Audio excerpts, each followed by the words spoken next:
Well, That is anyway, correct. I won't belabor the point, Mr. Chairman. Anyway, let's start the slide. Please. Early on, tinest natin si Mr. Las Cañas regarding dun sa relo. Could you please turn off the lights para mas maganda ang labas? So dun sa relo, it's a simple test of credibility and honesty of the witness.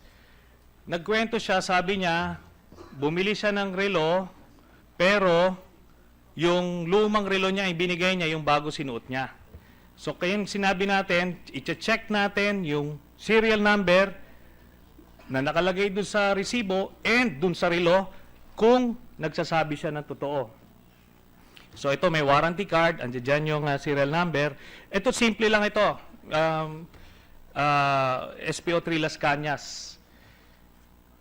I gave you the chance na magsabi ng totoo. Wala naman, harmless ito. Itong tinanong sa'yo.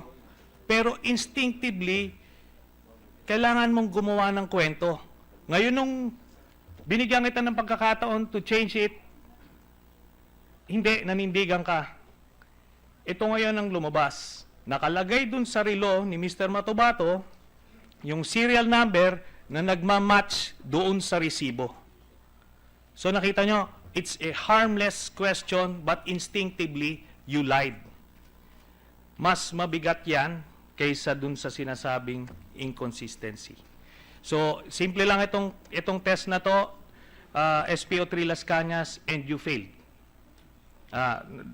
That's all, Mr. Chairman. The manifestation that he has a receipt of a watch.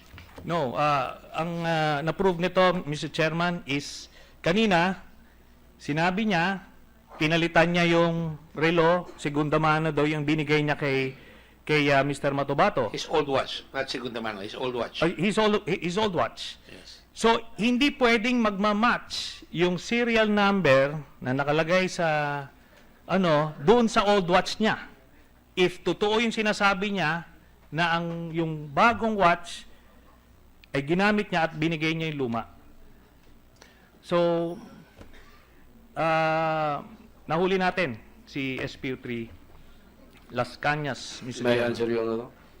I'm sorry, you had your chance. Binigyan kita ng chance kanina. Sabi ko, Sorry. I'm still chairman here. Oh, okay. The witness may answer. Go ahead. Go ahead, please. Hurry up. Mr. Chair, Your Honors, the fact na may relo akong binigay, it's either yung luma o bago, totoo yung nangyari na binigay ko sa kanya relo. So kung nabigay ko man yung bagong binili, may nabigay ako. well, you got your answer, Mr. Chairman. Anyway, I have proven my point. Nahuli natin nagsisinungaling si Mr. Las Cañas. That's all, Mr. Chairman. Well, I will note all the observations here. Anyway, yes, go ahead. Just as a point of information, dahil mahilig din ako sa G-Shock. Iba ho ang G-Shock at Protrek. So I was just wondering why the receipt and the are different. Maybe it's a mistake by the dealer or something. But I googled it to be sure. Protrek versus G-Shock. Magkaiba siya. So there might be some mistake there. But I will not contest any of the points made here today. You are not shocked by your... in other words, the chair recognized that the watch had been given. Whether or not it was second-hand or brand new, of course, has got to be proven. And let it be as it is. Let me now go to the next witness. Are we done with this witness? Okay, Senator De Lima. Thank you, Mr. Chair. This is supposed to be my... Are you okay? I notice you're wearing a jacket and you seem to be having a runny nose. Are you okay? Well, by the way, I'm going... when did Mr. you Chair. have your dialysis? Start having your dialysis? Last year, and then... Transplant?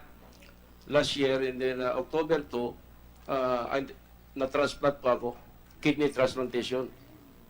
Birthday ko kahapon. Nag 1 year na ako. Birthday nung kidney niya bago. Yeah. Okay. Hindi birthday niya. Birthday nung kidney niya bago. Yeah. Yes. To be specific.